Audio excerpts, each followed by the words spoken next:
Dear students, आज हम अपनी नेक्स्ट यूनिट शुरू करने जा रहे हैं, यूनिट फिफ्थ। और यूनिट फिफ्थ है हमारी सॉलिड स्टेट।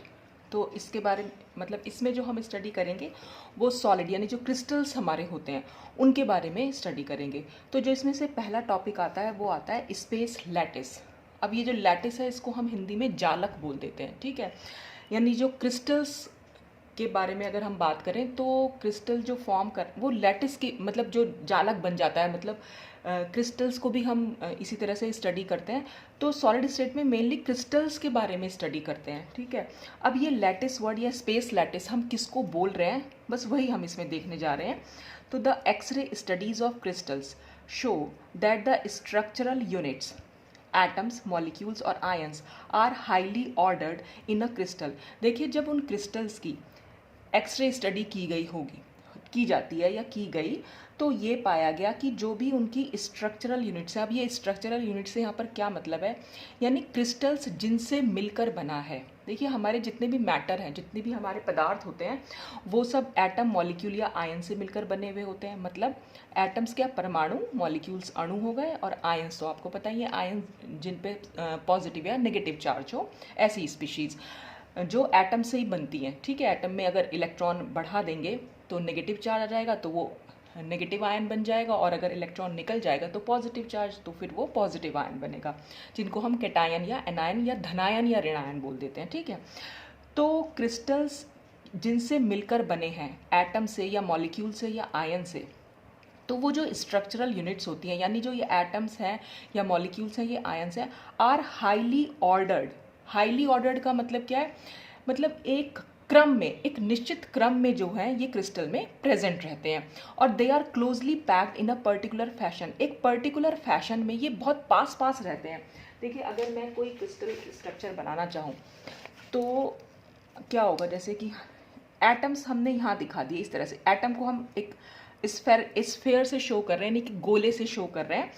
तो अगर मैं कहूँ कि अगर हमें कोई क्रिस्टल का स्ट्रक्चर बनाना है तो क्या होगा, हम सॉलिड स्टेट में जब पढ़ते हैं तो सॉलिड स्टेट में हम ये देखते हैं कि जितने भी एटम्स हैं या मॉलिक्यूल्स हैं या आयंस हैं, वो सब बहुत क्लोजली पैक्ड होते हैं, बिल्कुल पास पास। यानी अगर मैं दूसरा एटम बनाऊंगी तो ऐसे बनाऊंगी, फिर तीसरा एटम बनाऊंगी तो ऐसे, चौथा ऐसे, बिल्कुल ऐसे पास पास होंगे।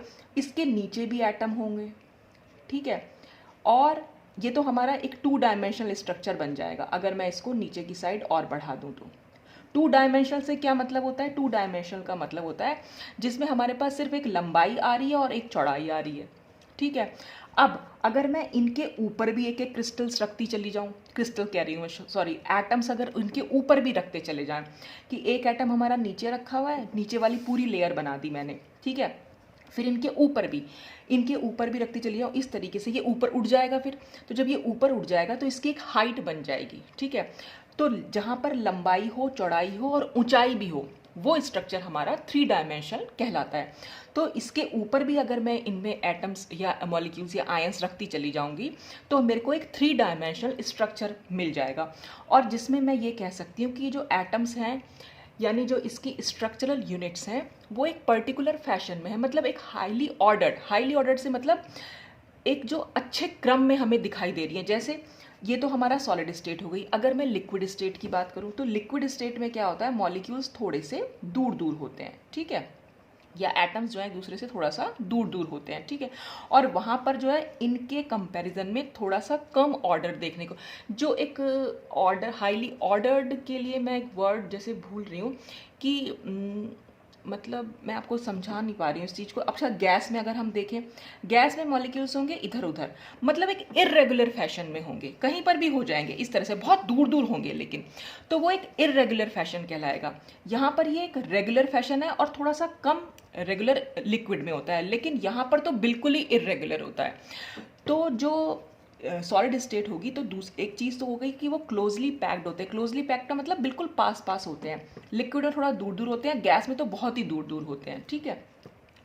और यहाँ पर एक रेगुलर फैशन हमें देखने को मिलेगा कि भाई इस तरह से, मतलब इनको देखने में मतलब कि लगेगा कि हाँ भाई एक अच्छे से क्रम में हमने इसको सजा रखा है, जबकि यहाँ पर ऐसा नहीं देखने को मिलेगा, ठीक है। तो ये जो हमारा 3 डायमेंशनल स्ट्रक्चर बनता चला जा रहा है कि अगर इसमें आगे की साइड और मैं मॉलिक्यूल्स ऐड कर दूं, नीचे की साइड और ऐड कर दूं और इनके ऊपर भी रखती चली जाऊं, तो मेरे पास एक ऐसा स्ट्रक्चर आ जाएगा जिसमें लंबाई भी हो जाएगी, जिसमें चौड़ाई भी हो जाएगी और जिसमें ऊंचाई भी हो जाएगी। तो एक 3 डायमेंशनल पैटर्न जो है मुझे यहाँ पर मिल जाएगा। ठीक है, तो ये हमें एक्सरे स्टडी से जो है वो मालूम पड़ता है। ठीक, this arrangement x tends uniformly in all direction in space. ये मैंने आपको भी बताया कि जो अरेंजमेंट है, जो क्लोजली पैक्ड है, ये सारी डायरेक्शन में एकदम यूनिफॉर्मली एक जैसा, ठीक है, एक जैसा जो है ये फैलता चला जाता है कि लंबाई में बढ़ा दिया, नीचे भी बढ़ा दिया और फिर हमने ऊपर की साइड भी बढ़ा दिया उसको, तो वो यूनिफॉर्मली एक्सटेंड करता रहता है। ठीक है, the 3 dimensional arrangement of the structural units in a crystal is called space lattice और क्रिस्टल लैटिस। और इसी 3 डायमेंशनल अरेंजमेंट को, जिसमें मैंने अभी क्या किया कि एटम्स को ऐसे लगाया, फिर नीचे लगाया और फिर इनके ऊपर, ऊपर मैं दिखा नहीं पा रही हूँ कि 3 डायमेंशनल स्ट्रक्चर को मैं कैसे शो करूँगी। ठीक है, वो मैं आपको अभी थोड़ी देर में बताऊंगी कि कैसे हम इसको ऊपर भी लगा सकते हैं, पर पेपर पे हम इसको शो नहीं कर सकते हैं। ठीक है, पेपर पे तो क्योंकि हमारा पेपर तो 2 डायमेंशनल है, उसमें सिर्फ लंबाई है, चौड़ाई है, ऊंचाई तो हम दिखा ही नहीं सकते हैं उसमें। ठीक है, तो जो ये हमारा स्ट्रक्चर बन के आ गया, जिसमें आप इमेजिन कीजिए कि इन क्रिस्टल्स के इन एटम्स के ऊपर भी एटम्स हैं। पहली एक लेयर बन गई है बेस वाली, फिर एक दूसरी लेयर हम इसके ऊपर रख देंगे, फिर तीसरी लेयर और चौथी लेयर, 5वीं लेयर, तो इस तरह से कितना ऊंचा सा बन जाएगा ये। तो वो हमारा जो 3 डायमेंशनल अरेंजमेंट आएगा उसी को हम स्पेस लैटिस या क्रिस्टल लैटिस बोल देते हैं, या सिंपली हम उसको लैटिस भी बोल देते हैं। In crystal lattice the locations of structural units are shown by points. अब इन्हीं क्रिस्टल लैटिस में जो स्ट्रक्चरल यूनिट की लोकेशन है, यानी कि जो हमारे एटम्स, मॉलिक्यूल्स या आयंस हैं, उनकी लोकेशन क्या है, वो कहाँ पर हैं, प्रेजेंट कहाँ पर हैं, वो उसकी लोकेशन होती है, उसको हम बोल देते, उसको हम पॉइंट से दिखा देते हैं। और इन्हीं पॉइंट्स को हम बोल देते हैं लैटिस पॉइंट्स या लैटिस साइट्स, यानी लैटिस पॉइंट्स पर ही हमारे एटम्स, मॉलिक्यूल्स या आयंस हमें देखने को मिलेंगे। अब देखिए ये क्या है लैटिस पॉइंट्स और लैटिस आयंस, मैं किसे बोल रही हूँ। जब मैं सपोज मैंने ये आपके सामने सिर्फ मैं ये 4 वो एटम्स जो है शो कर रही हूँ। ठीक है, ये 4 एटम्स है, अगर मैं इसके ऊपर भी 4 और एटम्स रख दूँ, ठीक, और इसके सेंटर से ऊपर वाले सेंटर की तरफ एक लाइन खींचूं, इसके सेंटर से जो ऊपर वाला मैंने एटम रखा है उसकी तरफ एक लाइन खींचूं, और यहाँ पर जो रखा हुआ है उसकी तरफ एक लाइन खींचूं, ऐसे ये सब एटम से, तो क्या हो जाएगा, हमारे पास एक क्यूब का स्ट्रक्चर मिल जाएगा, यानी कि हमें कुछ इस तरह का स्ट्रक्चर मिलेगा। ये आपको थोड़ा सा इमेजिन करना पड़ेगा। और यानी इसके ऊपर भी 4 एटम्स रखे हुए हैं, तो कुल मिलाकर हमें यहाँ पर 8 एटम्स दिखाई देंगे, 4 नीचे और 4 ऊपर। और उनके मैंने ना क्या कर रखे हैं, सबके सेंटर्स को आपस में मिला रखा है, तो आपको कुछ इस तरीके से ये देखने को मिलेगा। ये देखिए, तो ये जो बेस वाला है 4 एटम्स, ये मैंने यहाँ दिखा दी, और जो इनके ऊपर रखे हैं वो ये वाले 4 एटम्स हैं। यानी कि जो पीछे वालों को मैं दिखा देती हूँ राइट से, और आगे वाले पर मैंने कोई निशान नहीं बनाया है। और जो ये दिख रहा है आपको, ये जो लाइन दिख रही है, ये लाइन मैंने क्या करी, जो ऊपर इसके एटम रखा हुआ है, तो इसके सेंटर से उसके सेंटर तक जो ऊपर एटम रखा है एक लाइन खींची हुई है। और जो ये वाली लाइन है वो कुछ इस तरह से यहाँ पर, ये देखिए, ऐसे अगर मैं मिला दूँ तो देखिए नीचे एक स्क्वायर बन के आ गया, और जो इनके ऊपर मैंने एटम्स रखे हुए हैं उनमें भी एक स्क्वायर बनेगा, और दोनों स्क्वायर्स को मैंने लाइन से जोड़ दिया। तो देखिए पीछे वाला स्क्वायर ये है, आगे वाला स्क्वायर ये है, और इनको मैंने इन लाइन से जोड़ दिया है। ठीक, तो इस तरह से क्यूबॉइड, एक क्यूब का स्ट्रक्चर, ये आप लोगों ने पढ़ा भी होगा, ये एक क्यूब हमारे पास बन के आती है। तो हम जनरली स्पेस लैटिस को इन क्यूब की टर्म में ही पढ़ते हैं। ठीक है, और लैटिस बना कैसे, ये जो क्यूब है इसके बगल में भी अगर मैं एक क्यूब रख दूं, फिर उसके बगल में एक क्यूब रख दूं, इस क्यूब के ऊपर एक क्यूब रख दूं, इसके नीचे एक क्यूब रख दूं, इधर की साइड एक क्यूब रख दूं, तो यानी अगर ये मैं खूब सारी क्यूब्स ऐसे रखती चली जाऊं, नीचे भी रखूंगी, ऊपर भी रखूंगी, और फिर इनके ऊपर इस तरह से, तो क्या होगा, एक 3 डायमेंशनल स्ट्रक्चर जो है बन जाएगा। तो क्या हुआ, ये एटम्स से मिलकर ही तो बना है। तो स्ट्रक्चरल यूनिट्स जो आ रही हैं इसमें, ये एटम्स, मॉलिक्यूल्स या आयंस जो हम इनको बोल रहे हैं, ये सब इसी फैशन में तो बनते चले। आगे बढ़ा दूंगी मैं इसको, इस तरह से बढ़ा दूं अगर मैं आगे, फिर एक क्यूब बन जाएगी इस तरह। तो आप देखेंगे कि जो हमारे पास, मैं आपको नेक्स्ट पेज पे दिखा देती हूँ, ये कुछ इस तरीके का स्ट्रक्चर जो है हमारे पास बन के आ जाता है।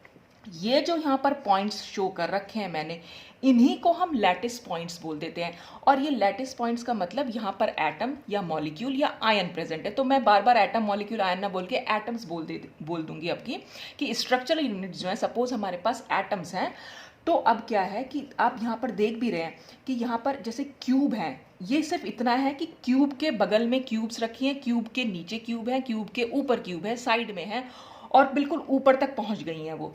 तो जो ये क्यूब सारी मिलके स्ट्रक्चर बना रही है, बस वो 3 डायमेंशनल स्ट्रक्चर जो निकल के आता है उसको हम क्रिस्टल लैटिस बोल देते हैं। और जो इनके ये पॉइंट्स हैं, ये पॉइंट शो करते हैं इनके एटम्स को कि यहाँ पर हमारे एटम्स जो हैं वो प्रेजेंट हैं। ठीक है, तो अब हम बात कर रहे हैं इसमें आगे। A crystal lattice in fact is an array of points. Array का क्या मतलब हुआ कि मतलब पॉइंट्स का ये एक स्पेशल अरेंजमेंट है। पॉइंट्स ही तो है एक्चुअल में। अगर हम यहाँ देखें तो हमने यहाँ क्या कर रखा, एक पॉइंट को दूसरे पॉइंट से मिला रखा है, सिर्फ मिला ही तो रखा है, यहाँ पर सारे पॉइंट्स को एक दूसरे से मिला रखा है। तो एक तरह से ये हम कह देते हैं कि एक स्पेसिफिक अरेंजमेंट हमारे पास, या हम कह सकते हैं एक ऑर्गेनाइज्ड वे हमें मिल गया लैटिस पॉइंट्स का, जिसमें पॉइंट्स जो है वो एक सिस्टमैटिक वे में अरेंज है। अगर आप सारे एटम्स पर ध्यान दें, जितने भी ये ग्रीन पॉइंट्स मैंने दिखा रखे हैं, ये एक सिस्टमैटिक वे में लगे हुए हैं, यहाँ पर तरीके से लगे हुए हैं। ठीक है, ऐसा नहीं कि कोई कहीं को जा रहा है, कोई कहीं जा रहा है, ये सब एक रेगुलर फैशन में यहाँ पर अरेंज है। ठीक है, तो इसीलिए हम इसको बोल रहे हैं कि ये एक एरे ऑफ पॉइंट्स है। तो एरे का मतलब है कि स्पेसिफिक अरेंजमेंट हमें यहाँ पर पॉइंट्स का मिल जाता है। The whole space lattice is actually a 3-dimensional repetition of a small 3-dimensional group of lattice points called unit cell. अगर आप यहाँ पर देखें तो यहाँ पर जो एक क्यूब है, मैंने एक बेसिक क्यूब ले ली, ये वाली क्यूब। ठीक है, ये देख रहे हैं यहाँ पर एक क्यूब बन के आ रही है जो मैंने डार्क कलर से दिखा रखी है।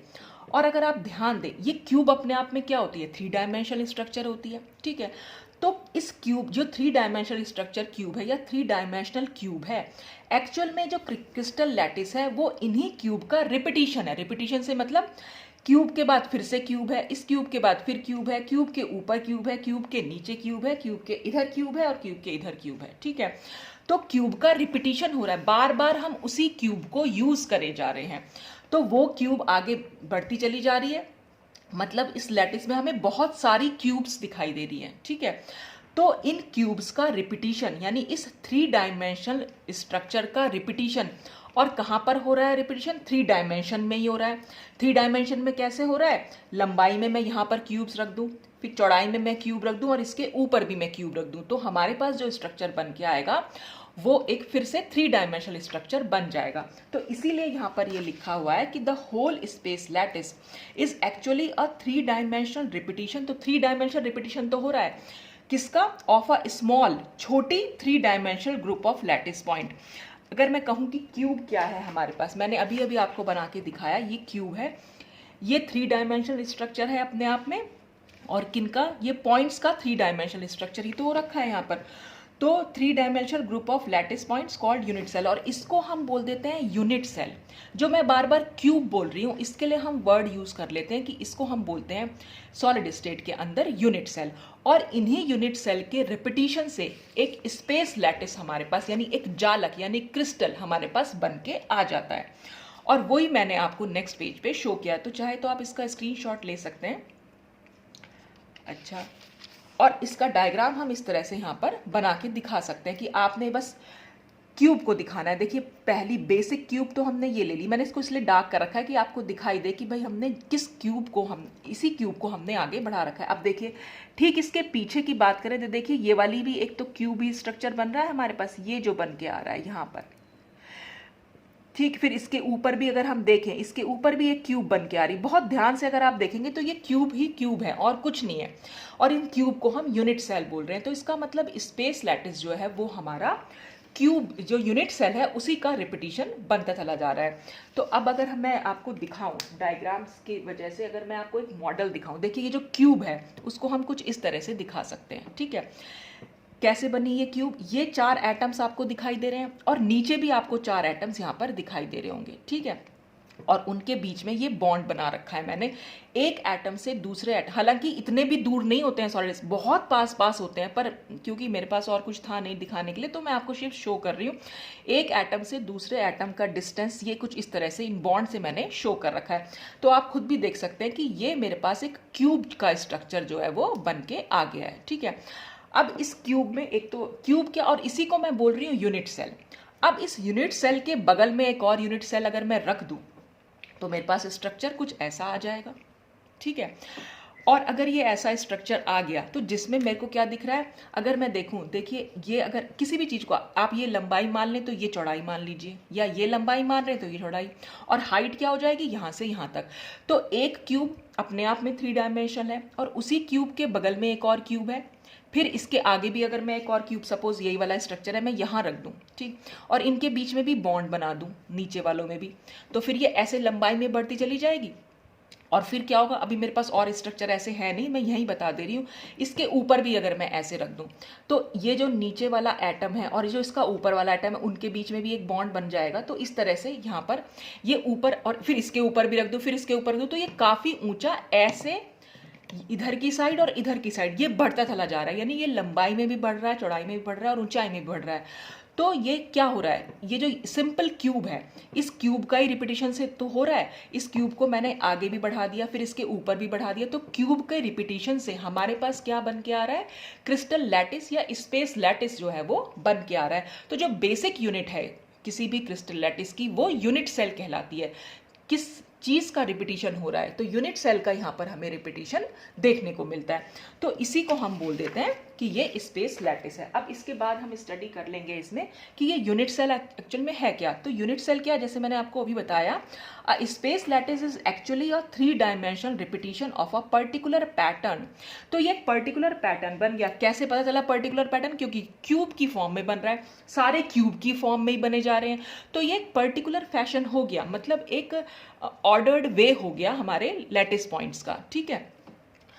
Therefore, for every space lattice, it is possible to select a group of lattice points which repeat again and again in space. तो हम क्या कर सकते हैं, स्पेस लैटिस में से, इसमें से हमने क्या करा, एक group of lattice points, group of lattice points कौन सा, जिसको मैंने ये रेड लाइन से, डार्क रेड लाइन से शो कर रखा है। तो ये ग्रुप बन गया जिसमें मैंने सिर्फ 8 एटम्स को लिया हुआ है। किसी भी क्यूब में सिर्फ 8 एटम्स आपको दिखाई देंगे, हालांकि ये भी 8 नहीं होते हैं, ये भी हम आगे जाके डिस्कस करेंगे। तो देखने में मतलब अभी हमें लग रहा है कि जो 8 एटम्स हैं वो आपस में जुड़े हुए हैं और एक क्यूब की फॉर्म बना ले रहे हैं।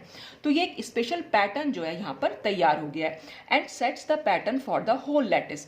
तो बस हमने ये ग्रुप ऑफ लैटिस पॉइंट्स देखा और बस इन्हीं का रिपीटिशन, क्योंकि लैटिस स्पेस लैटिस में हो रहा है, तो इस ग्रुप ऑफ पॉइंट्स को हम यूनिट सेल बोल दे रहे हैं। तो यूनिट सेल की डेफिनेशन क्या हो गई कि ये जो ग्रुप ऑफ पॉइंट्स हमें दिखाई दे रहा है जिसका कि बार बार रिपीटिशन हो रहा है और इस रिपीटिशन से हमारे पास जो है स्पेस लैटिस बन के आ रहा है, तो इसी को हम यूनिट सेल बोल देते हैं।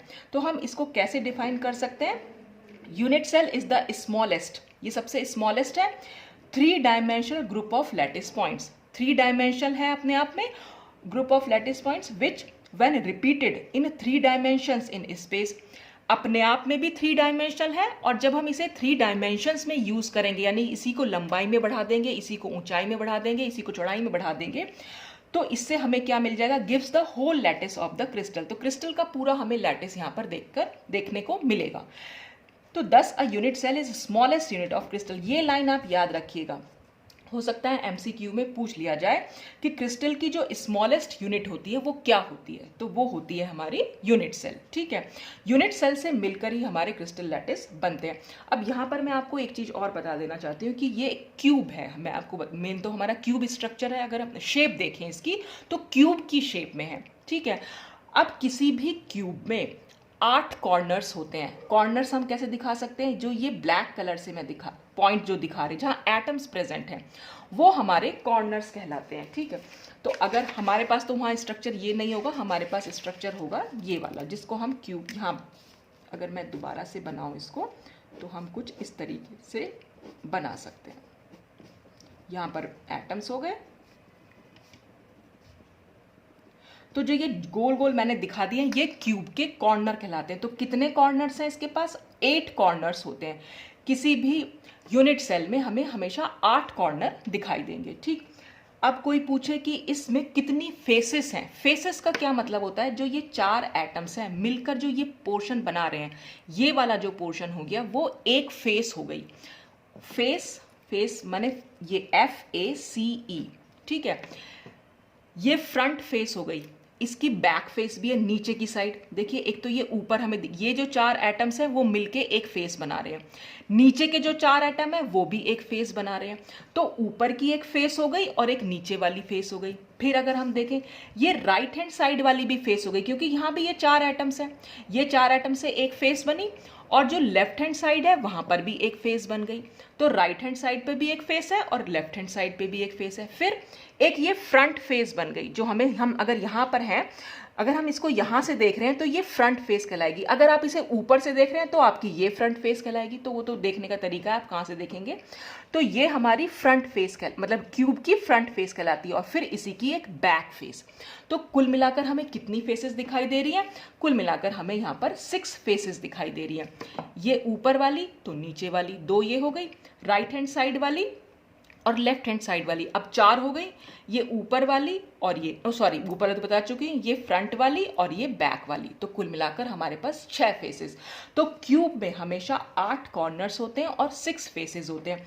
फिर हम बात करेंगे एजेस की। ये ध्यान रखिएगा बेटा, ये बहुत इंपॉर्टेंट चीज है, आपको पता होना चाहिए। ये एजेस क्या होती है? एक एटम को दूसरे एटम से मिलाने वाली जो ये लाइन है, इसको हम एजेस बोल देते हैं। तो आप यहां पर भी काउंट इसमें कर सकते हैं। और अगर मैं यहाँ फेस आपको दिखाना चाहूं तो देखिए, इसमें कौन सी फेस है?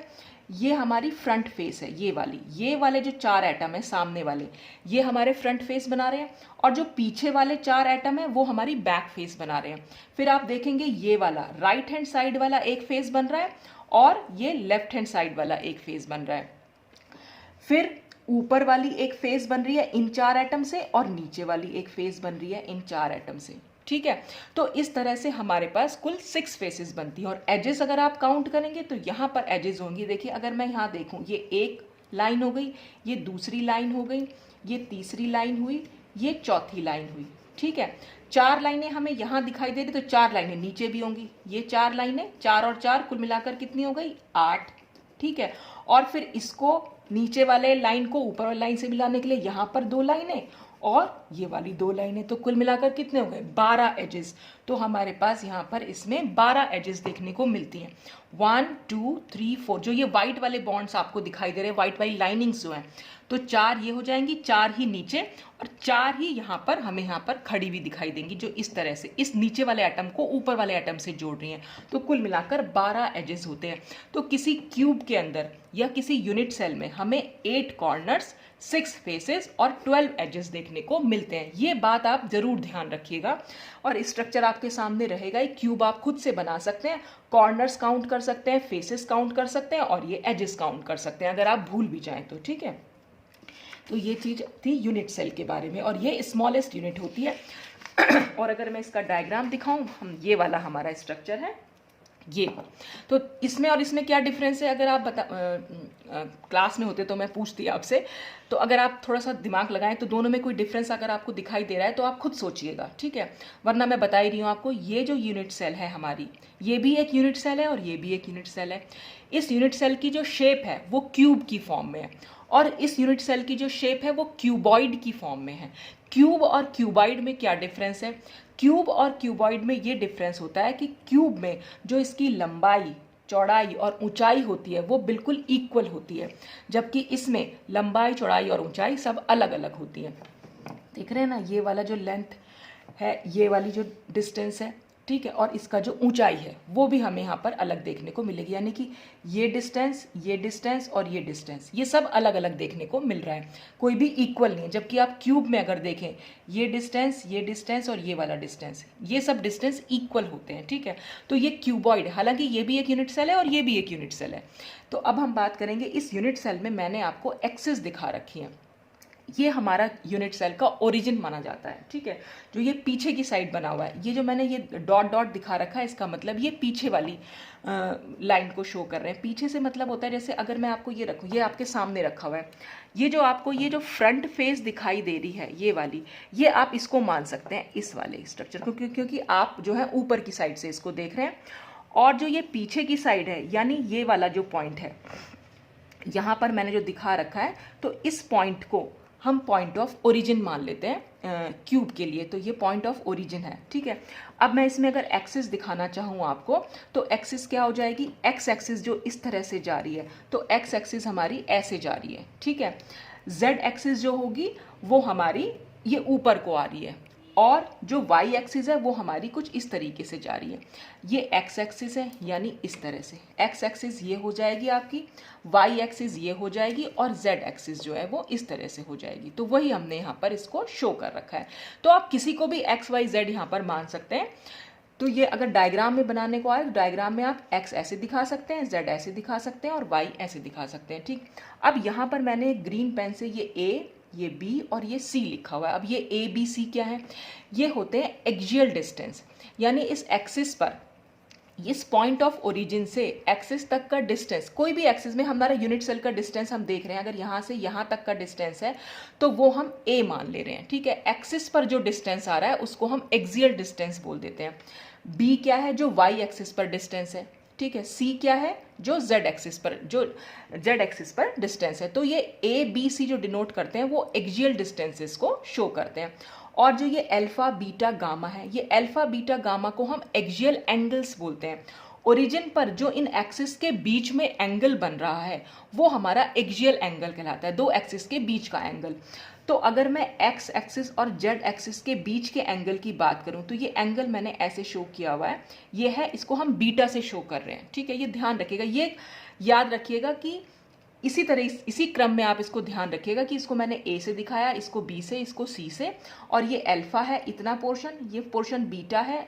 पोर्शन से मेरा मतलब ये एंगल, ये वाला एंगल एक्स एक्सिस और जेड एक्सिस के बीच का एंगल, या आप कह सकते हैं एक्सियल डिस्टेंस ए और एक्सियल डिस्टेंस सी के बीच का एंगल को हम बीटा से दिखा रहे हैं, ठीक। फिर वाई एक्सिस और जेड एक्सिस के बीच के एंगल को हमने ये अल्फा, ये मैंने अल्फा बनाया हुआ है, ठीक है, अल्फा से शो कर रहे हैं। या बी और सी के बीच के एंगल को हम अल्फा से शो कर रहे हैं। फिर वाई एक्सिस और एक्स एक्सिस के बीच का एंगल या ए और बी के बीच के एंगल को हम गामा से शो कर रहे हैं। तो ये कुछ पैरामीटर्स होते हैं यूनिट सेल्स के, जिनके बारे में हम अभी यहाँ पर बहुत ज़्यादा सिलेबस में तो नहीं है आपके, लेकिन आपको पता होना चाहिए कि ए बी सी या अल्फा बीटा गामा क्या चीज़ है। तो अल्फा ए बी सी हमारे एक्सियल डिस्टेंस कहलाते हैं, और अल्फा बीटा गामा हमारे एक्सियल एंगल्स कहला देते हैं, ठीक है। तो अब इसके बाद हम इसमें ना टाइप्स ऑफ यूनिट सेल पढ़ेंगे। हालांकि टाइप्स ऑफ यूनिट सेल आपके यहाँ सिलेबस में नहीं है, लेकिन आपको पता होना चाहिए, क्योंकि इस पर भी बहुत से एमसीक्यूज बन जाते हैं। तो कंपटीशन लेवल के हिसाब से टाइप्स ऑफ यूनिट सेल तो बहुत ही इंपॉर्टेंट है, और हो सकता है आपके एग्जाम में भी, यहाँ पर भी, क्योंकि एमसीक्यूज तो आएंगे ही, तो वहाँ पर भी इस पे से बहुत क्वेश्चन जो है हमारे बन जाते हैं। तो आज तो मैं इसको यहीं पर ख़त्म कर रही हूँ कि आपने जो देखा वो स्पेस लैटिस के बारे में आज पढ़ा कि स्पेस लैटिस क्या हुआ। ये जो हमारा यूनिट सेल है, यानी जो मैंने यहाँ बना रखी है, बस इसी के आगे मैं इसको बढ़ा दूं, इसी के पीछे मैं बढ़ा दूं, इसके ऊपर मैं बढ़ा दूं, तो ये तो अपने आप में 3 डायमेंशनल है ही।